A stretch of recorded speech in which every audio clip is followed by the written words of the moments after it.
یا صلی وسلم دائما ابدا علی حبیبک خیر الخلق کلہم هو الحبیب الذی ترجع شفاعته لکل حول من الاحوال مقتحم۔ الصلاة والسلام علیک یا سیدی یا رسول اللہ وعلی آلک و اصحابک یا نبی اللہ۔ ناظرین کرام السلام علیکم ورحمۃ اللہ وبرکاتہ۔ آج کا یہ خوبصورت پروگرام سیرت الانبیاء، ناظرین کرام یقیناً پیر شریف کا دن ہے، برکتوں رحمتوں والا ہمارے نئے ہفتے کا آغاز ہے۔ ہمارا یہ پروگرام سیرت الانبیاء الحمدللہ جاری و ساری ہے اللہ تعالیٰ کے فضل و کرم سے۔ اس خالق کائنات جو ازلی ابدی حی و قیوم بے نیاز خدا ہے، اس کی حمد و ثنا اور اس کے پیارے رسول صلی اللہ علیہ وسلم پر درود و سلام۔ ہم ذکر آج کل ان دنوں میں جو تسلسل کے ساتھ سیاق و سباق کے ساتھ ہو رہا ہے وہ سیدنا یوسف علیہ السلام کا ہے۔ اللہ رب العزت کے جلیل القدر پیغمبر اور پیغمبر کے بیٹے پیغمبروں کی اولاد میں سے ہے۔ گزشتہ پروگرام میں جو ہم نے تبرکات کا ذکر کیا اور یوسف علیہ السلام کے بھائیوں نے، برادران یوسف نے ان کو کنویں میں ڈال دیا۔ ناظرین، یہ کنواں جو ان کے گھر سے تقریباً دور کنعان ان کا گھر ہے، حضرت یوسف علیہ السلام کہ آباء و اجداد حضرت یعقوب علیہ السلام کا کنعان ایک شہر ہے، اس سے تقریباً 9 میل کا فاصلہ ہے، یعنی 3 فرلانگ 9 میل کا فاصلہ، اور یہ تقریباً اردن کی سرزمین بنتی ہے۔ وہاں یہ کنواں تھا، اور علماء فرماتے یہ کنواں گہرا تھا اور اس کا منہ جو تھا اوپر سے وہ تنگ اور اندر سے وہ کنواں کشادہ تھا۔ برادران یوسف نے حضرت یوسف علیہ السلام کے ہاتھ پاؤں باندھے اور قمیض اتاری اور کنویں میں اتار دیا۔ جب نصف گہرائی تک پہنچے تو پھر کیا ہوا کہ اس جو رسی کے ساتھ لٹکا رہے تھے اسے چھوڑ دیا یا وہ رسی کاٹ دی، واللہ عالم ورسولہ عالم۔ اللہ تعالیٰ کے حکم سے جبریل امین پہنچے، انہوں نے آپ کو کنویں کے اندر ایک پتھر پر بٹھا دیا، اور پھر کیا ہوا، ہاتھ بھی کھول دیے اور یوسف علیہ السلام سے باتیں بھی کرنے لگے۔ تو اللہ تعالیٰ نے حضرت جبریل امین کے واسطے سے یا الہام کے ذریعے یوسف علیہ السلام کی طرف وحی فرمائی، یہ حکم دیا کہ اے یوسف آپ غمگین نہ ہوں، ہم آپ کو گہرے کنویں سے نکال کر کے ایک بلند مقام عطا کریں گے۔ جی ہاں، قرآن میں آتا ہے فَإِنَّ مَعَ الْعُسْرِ يُسْرًا، ہر مشقت کے بعد آسانی ہوتی ہے۔ انسان مشقتیں اٹھاتا ہے، سب سے زیادہ جو آزمائشیں ناظرین آتی ہیں وہ انبیاء کرام، انبیاء علیہ السلام پر آتی ہیں۔ پھر کیا ہوگا کہ ان بھائیوں کو ہم حاجت مند بنائیں گے اور تمہارے پاس لائیں گے اور انہیں تمہارے زیر فرمان کریں گے۔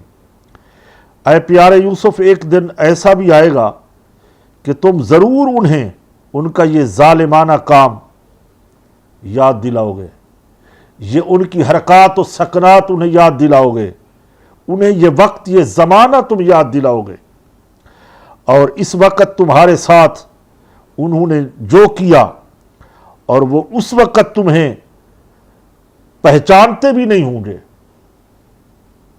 کہ تم یوسف ہو، کیونکہ اس وقت آپ کی شان بلند ہوگی اور پھر آپ کی سلطنت اور حکومت کی مسند پر آپ تشریف رکھتے ہوں گے، جس کی وجہ سے وہ آپ کو یعنی آپ کے بھائی پہچان نہ سکیں گے۔ اللہ اکبر۔ قرآن مجید فرقان حمید میں آتا ہے فَلَمَّا ذَهَبُوا بِهِ وَأَجْمَعُوا أَن يَجْعَلُوهُ فِي غَيَابَةِ الْجُبِّ وَأَوْحَيْنَا إِلَيْهِ، پھر جب وہ اسے لے گئے اور سب نے اتفاق کر لیا اسے تاریک یعنی اندھیرے کنویں میں ڈال دیں، اور ہم نے اسے وحی بھیجی کہ تم ضرور انہیں ان کی یہ حرکت یاد دلاؤ گے، اور اس وقت وہ جانتے بھی نہ ہوں گے، یعنی پہچانتے نہیں ہوں گے۔ ناظرین، جاننا اور ہے، پہچاننا اور ہے۔ ابو جہل نبی کریم صلی اللہ علیہ وسلم کو جانتا تھا، اتنا جانتا تھا کہ محمد بن عبداللہ ہے صلی اللہ علیہ وسلم، اتنا جانتا تھا کہ جناب ابو طالب کے پاس کفالت پائی ہے، پہچانتا نہیں تھا۔ جنہوں نے پہچانا وہ صہیب رومی بنے، وہ حضرت بلال حبشی مسلمانوں کے امام ٹھہرے۔ جنہوں نے پہچانا انہوں نے نہیں دیکھا وہ حضرت اویس کرنی بنے، جو مولا علی کرم اللہ وجہ الکریم کے خلیفہ اعظم ہیں۔ ناظرین، بھائیوں کا یعقوب علیہ السلام کے پاس واپس آنا، پھر آ کے اپنی صفائیاں پیش کرنا، اپنے آپ کو بے گناہ ثابت کرنا۔ کنویں میں ڈالنے کے بعد بھائی واپس ہوئے اور یوسف علیہ السلام کی جو قمیض اتاری اسے ایک بکری کے بچے کے خون کے ساتھ اس قمیض کو خون آلود کر لیا، اور پھر پروگرام یہ بنایا کہ ہم جب گھر کو لوٹیں گے واپس تو رات کا ٹائم ہو، دن میں نہیں جائیں گے، رات کو آئے۔ رونا دھونا مچایا اور پھر شور شرابہ۔ جیسے گھر کے قریب آئے تو رونے کی آواز آئی، حضرت یعقوب علیہ السلام باہر تشریف لائے اور چیخنے کی آواز سنی تو آپ گھبرا کر آئے، فرمایا میرے بیٹو، تمہیں اللہ تعالیٰ کی قسم دے کر پوچھتا ہوں، کیا تمہیں تمہاری بکریوں میں کوئی نقصان ہوا ہے؟ انہوں نے کہا نہیں۔ ارشاد فرمایا پھر تمہیں کیا مصیبت پہنچی؟ اور میرے پیارے یوسف کہاں ہے؟ جواب دیا بیٹو نے، صفائیاں دی، وہ بھی قرآن پاک نے۔ ذکر فرمایا یا ابانا انا ذهبنا نستبق وترکنا یوسف عند متاعنا، اے ہمارے باپ، ہم دوڑ کا مقابلہ کر رہے تھے، ہم دوڑ لگا رہے تھے، دور چلے گئے اور یوسف کو اپنے سامان کے پاس ہم نے چھوڑ دیا تو اسے بھیڑیا کھا گیا۔ آپ کسی طرح ہمارا یقین نہیں کریں گے، وَلَوْ كُنَّا صَادِقِينَ، اگرچہ ہم سچے ہیں، ہم سچ بول رہے ہیں، ہم اسے سامان کے پاس چھوڑ گئے تھے، ہم جتنے بھائی تھے ہم ریس لگا رہے تھے، دوڑ لگا رہے تھے، مقابلہ چل رہا تھا، میچ ہو رہا تھا، تو واپس آئے تو اسے جنگل کا بھیڑیا کھا گیا، اور ہم سچے ہیں۔ یہ باتیں ابا جی ہم سچی کر رہے ہیں، سچے نہیں تھے۔ پھر دلیلیں دینے لگے، دلائل کے انبار لگانے لگے۔ ایک جھوٹ کو بولنے کے لیے 70 جھوٹ بولنے پڑتے ہیں، ایک جھوٹ کو سچ بنانے کے لیے۔ پھر حضرت یعقوب علیہ السلام نے اس کا رد عمل دیا، کیا فرمایا؟ قرآن کہتا ہے بل سولت لکم انفسکم امرا فصبر جمیل واللہ المستعان علی ما تصفون، بلکہ تمہارے دلوں نے تمہارے لیے ایک بات گھڑ لی ہے تو صبر اچھا، اور تمہاری باتوں پر اللہ ہی سے میں مدد چاہتا ہوں، یعنی میں صبر کرتا ہوں، اپنے رب سے مدد چاہتا ہوں۔ تمہارے دل غلط ہو گئے، انہوں نے یہ کہانی گھڑی ہے، یہ باتیں گھڑی ہیں۔ چند دن کے بعد حضرت یوسف علیہ السلام، پھر ناظرین دلچسپ واقعہ یہ ہے کہ جب وہ کرتا پیش کیا گیا، حضرت یعقوب علیہ السلام کے سامنے وہ قمیض رکھی آپ نے وہ قمیض چہرہ مبارک پر رکھ کر بہت روئے۔ اللہ اکبر۔ اور عجیب قسم کا فرمانے لگے، ہوشیار بھیڑیا تھا، بھیڑیا بڑا عجیب تھا، جنگل کا بھیڑیا، میرے یوسف کو تو کھا گیا ہے، اس نے قمیض کو کہیں نہیں پھاڑا۔ ناظرین، قاتل جو ہوتے ہیں وہ کہیں نہ کہیں کمزوری چھوڑ جاتے ہیں، چور اپنی کمزوری کو چھوڑ جاتے ہیں۔ یعقوب علیہ السلام نگاہ نبوت سے دیکھ رہے تھے، پہلے بھی فرما دیا تھا کہ تم یہ ڈرامہ کرو گے کہ اسے بھیڑیا کھا گیا ہے۔ نبی غیب کی خبریں بتاتے ہیں، نبی عارف باللہ ہوتے ہیں، نبی صاحب کشف ہوتے ہیں، نبی اللہ کے علم سے تمام حالات کا مشاہدہ کرتے ہیں اور دیکھتے ہیں۔ جہاں صبر کرنا ہوتا ہے، خاموش رہنا ہوتا ہے، وہ امر ربی ہوتا ہے، وہ درجات کی بلندی کے لیے ہوتا ہے۔ اللہ اکبر۔ فرمانے لگے، میرے بیٹو تم یہ قمیض لائے ہو، نہیں جانتے تھے نادان بھائی کہ نبی کے جسم کو قبر کی مٹی نہیں کھاتی تو جنگل کے جانور کہاں کھا سکتے ہیں؟ رسول اللہ کے غلاموں کو نہیں کھاتے۔ اللہ اکبر۔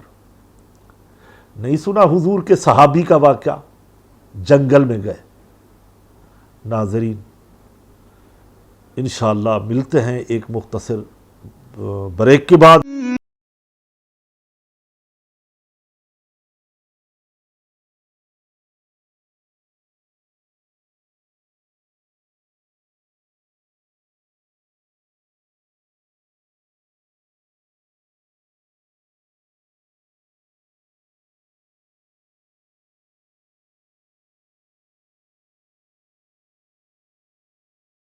ایک بار پھر محترم محتشم ناظرین کرام، ہم آپ کو خوش آمدید کہتے ہیں پروگرام سیرت الانبیاء میں۔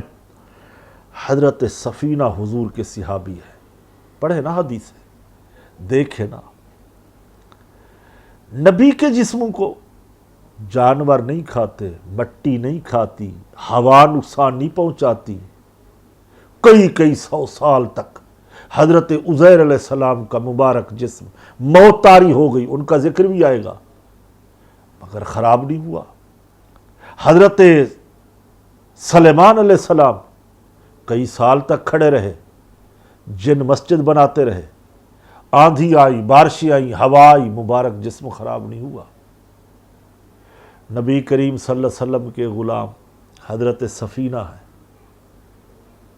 فرماتے ہیں ایک غزوے میں تھے، نبی کریم صلی اللہ تعالی علیہ وسلم کے صحابہ نے ڈھیر سارا سامان جمع کر لیا، وہ گٹھڑی اٹھانے لگے تو کوئی اٹھا نہیں سکتا تھا، میں نے آ کے اٹھا لی۔ اسی دن سے میرا نام میرے آقا مولا صلی اللہ علیہ وسلم، جان رحمت عالم صلی اللہ علیہ وسلم نے، ماں باپ قربان کروں، ساری کائنات قربان کروں، حضور نے مجھے کہا یہ میرا سفینہ ہے۔ لوگ اصل نام کو بھول گئے، عبد الرحمن تھا، عبداللہ تھا، بھول گئے، سفینہ سفینہ کہنے لگے۔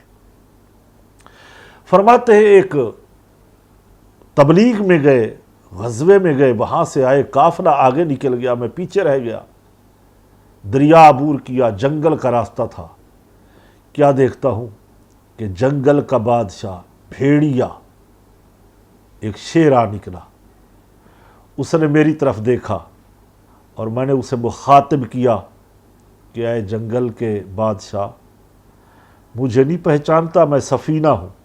اللہ اکبر۔ اے جنگل کے جانور، مجھے نہیں پہچانتا، میں رسول اللہ صلی اللہ علیہ وسلم کا غلام ہوں۔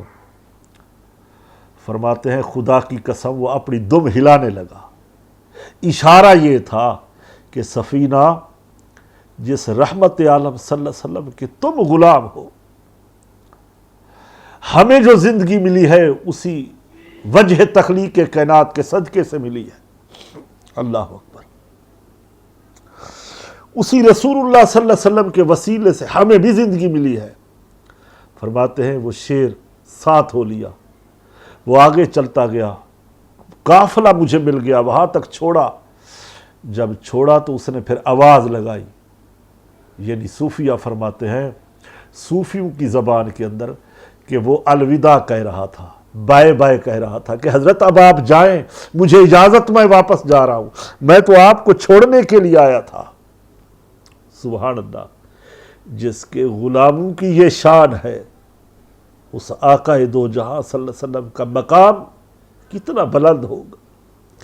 گنبد خضرا کے مکی رحمت عالم صلی اللہ علیہ وسلم کا مقام۔ تو میرے بیٹو، تم کہتے ہو کہ جنگل کا بھیڑیا میرے یوسف کو کھا گیا ہے۔ کیسا پاگل بھیڑیا تھا کہ نبوت کے جسم کو کھا گیا اور کرتے کو تو نہیں پھاڑا؟ بڑا عقل مند بھیڑیا تھا، سمجھدار تھا۔ خاموش ہو گئے، شرمندہ ہوئے، کوئی دلائل نہیں تھے، کوئی بات نہیں تھی۔ ناظرین، چند دن کے بعد حضرت یوسف علیہ السلام کے کنویں سے نکلنے کا قدرتی ایک انتظام ہوتا ہے۔ قدرتی انتظام یوں ہوا کہ وہاں سے ایک قافلہ آتا ہے۔ وہ قافلہ پہنچا پانی کی غرض سے، مدین سے مصر کی طرف وہ قافلہ جا رہا تھا۔ وہ راستہ بہک کر اسی جنگل میں آ کھڑے ہوئے۔ یہ اس بے نیاز کی قدرت کے فیصلے ہوتے ہیں۔ جہاں جس کنویں میں حضرت یوسف علیہ السلام تھے،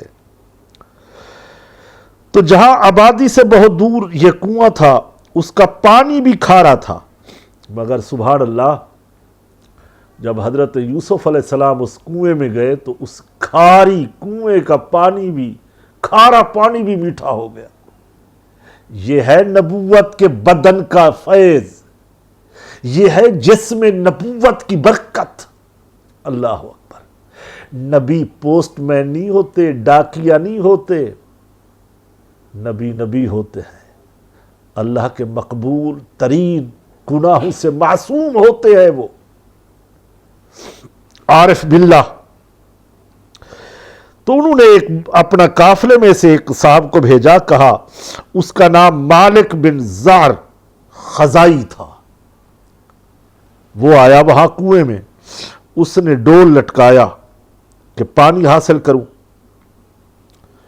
تو جیسے ڈول اندر گیا، حضرت یوسف علیہ السلام نے اس کو پکڑ کے اور آپ لٹک گئے۔ ڈول کھینچا گیا، حضرت یوسف علیہ السلام باہر تشریف لائے۔ جب یہ حسن دیکھا، حسن یوسف دم عیسیٰ ید بیضا داری، ہائے کمال کا حسن جب دیکھا تو انتہائی خوشی سے اپنے ساتھیوں کو مژدہ سنایا کہ خوشی کی بات ہے، یہ تو ایک بہت حسین لڑکا ہے۔ مالک بن زار اور اس کے ساتھیوں نے انہیں سامان تجارت قرار دیا۔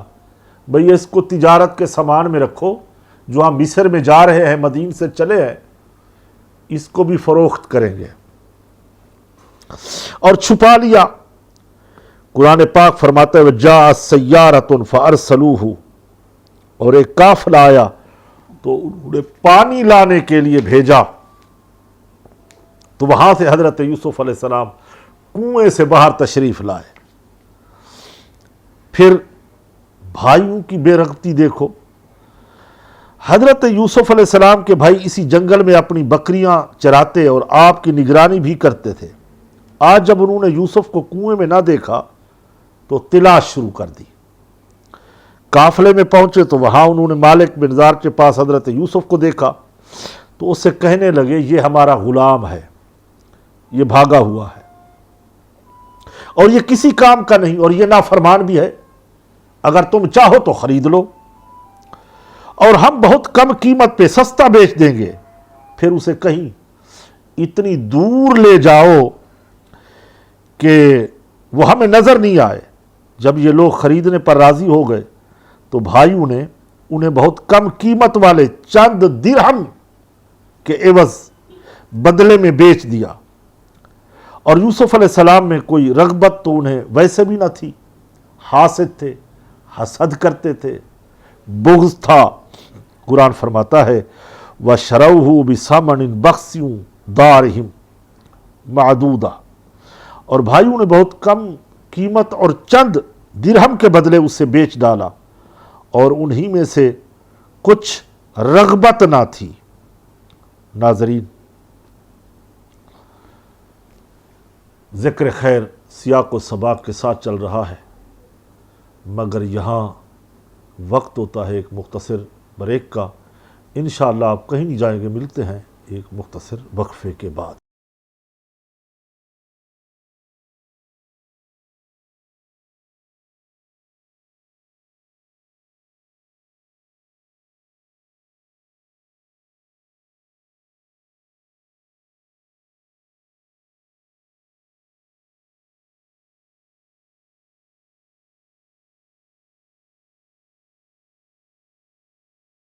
ایک بار پھر ہم اپنے محترم ناظرین کو خوش آمدید کہتے ہیں پروگرام سیرت الانبیاء میں۔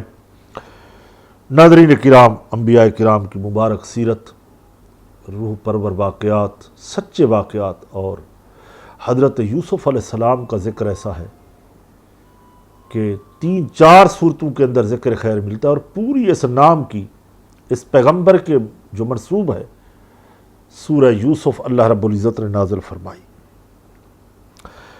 ہم عرض کر رہے تھے بریک سے پہلے کہ بھائیوں نے بہت کم قیمت پہ، سستا، چند درہم کے عوض حضرت یوسف علیہ السلام کو بیچ دیا۔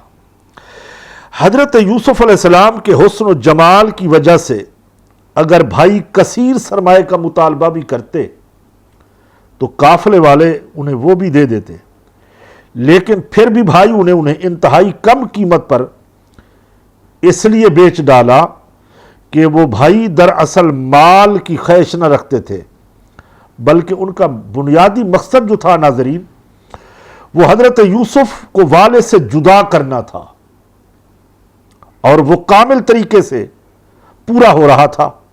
اس لیے انہوں نے کم قیمت والے تھوڑے سے درہموں کے بدلے معاملات طے کر لیے کہ تھوڑے سے درہم دو اور کہیں دور لے جاؤ۔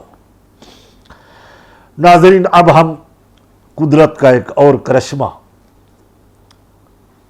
رب کریم ذالک فضل اللہ یؤتیہ من یشاء کی جلوہ گری ہوتی ہے۔ اب یوسف علیہ السلام بازار مصر کے اندر خریداری،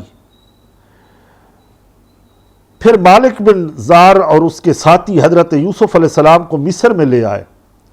اس زمانے میں مصر کا بادشاہ ریان بن ولید بن نزوان، اس نے اپنی عنان و سلطنت کتفیر مصری کے ہاتھ میں دے رکھی تھی۔ تمام خزائن اسی کے تحت، اس کے تصرف میں تھے، اور اسی کو عزیز مصر بھی کہتے تھے، اور یہ بادشاہ کا وزیر اعظم تھا کتفیر مصری۔ جب حضرت یوسف علیہ السلام مصر کے بازار میں بیچنے کے لیے لائے گئے تو ہر شخص کے دل میں آپ کی طلب پیدا ہوئی، اور خریداروں نے قیمت بڑھانا شروع کر دی، یہاں تک کہ آپ علیہ السلام کے وزن کے برابر سونا اور اتنی ہی چاندی، اتنا ہی مشک اور اتنا ہی ریشم قیمت مقرر ہوئی۔ سونا، چاندی، مشک اور ریشم۔ عزیز مصر نے اس قیمت پر آپ کو خرید لیا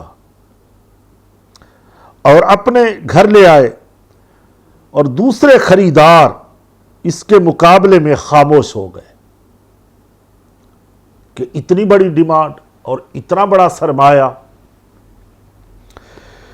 پھر حضرت یوسف علیہ السلام کے بارے میں عزیز مصر نے اپنی بیوی کو ایک تاکید فرمائی۔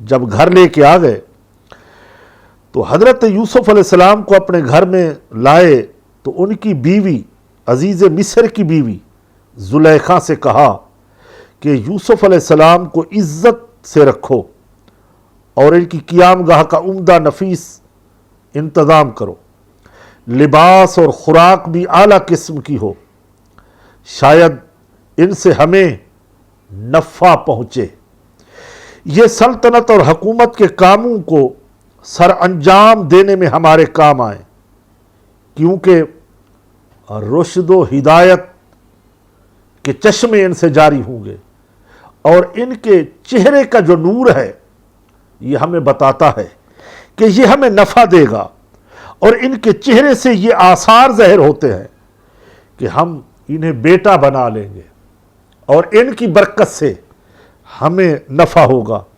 یہ بات کتفیر نے اس لیے کہی کہ علماء فرماتے ہیں عزیز مصر کے پاس کوئی اولاد نہیں تھی کہ ہم انہیں ان قریب بیٹا بنا لیں گے۔ قرآن کریم میں ہے وقال الذی اشتراہ من مصر لامرأته اکرمی مصفاہ عصا ان ینفعنا او نتخذہ ولدا، اور مصر کے جس شخص نے انہیں خریدا اس نے اپنی بیوی سے کہا انہیں عزت سے رکھو، شاید ان سے ہمیں نفع پہنچے یا ہم انہیں اپنا بیٹا بنا لیں۔ ناظرین کرام، ایک ایک بات ہمارے قرآن پاک نے محفوظ کر لی، ایک ایک جملہ رہتی دنیا تک قرآن پاک نے من و ان محفوظ کر لیا۔ تو پھر کیا ہوا؟ عزیز مصر کی بیوی کی دعوت گناہ اور یوسف علیہ السلام کا جواب۔ ناظرین، کچھ واقعات ایسے ہوتے ہیں جس سے عبرت حاصل ہوتی ہے، کچھ دلیلیں ملتی ہیں، گناہوں سے بچنے کے طریقے میسر آتے ہیں۔ سیرت الانبیاء میں بہت سارے کام ایسے ہوتے ہیں جو سیکھنے کا ایک سبق ملتا ہے ہمیں۔ حضرت یوسف علیہ السلام انتہائی حسین و جمیل نوجوان تھے۔ جب زلیخا نے آپ علیہ السلام کے حسن و جمال کو دیکھا تو اس نے آپ علیہ السلام کے بارے میں لالچ کیا اور موقع پا کر یوسف علیہ السلام کو پھسلانے کی کوشش کی تاکہ وہ اس سے اس کی ناجائز خواہش پوری کریں۔ استغفر اللہ۔ تو زلیخا نے مکان کے تمام دروازے بند کر دیے۔ ناظرین کرام، حضرت یوسف علیہ السلام کو اپنی طرف دعوت گناہ دی۔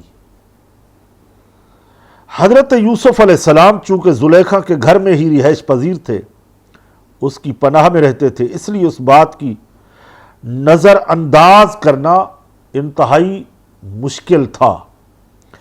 لیکن قربان جائیے حضرت یوسف علیہ السلام پر، اس پیغمبروں کے چشم و چراغ پر، اللہ کے سچے نبی پر، حضرت یوسف علیہ السلام کی شان پر کہ آپ علیہ السلام نے خود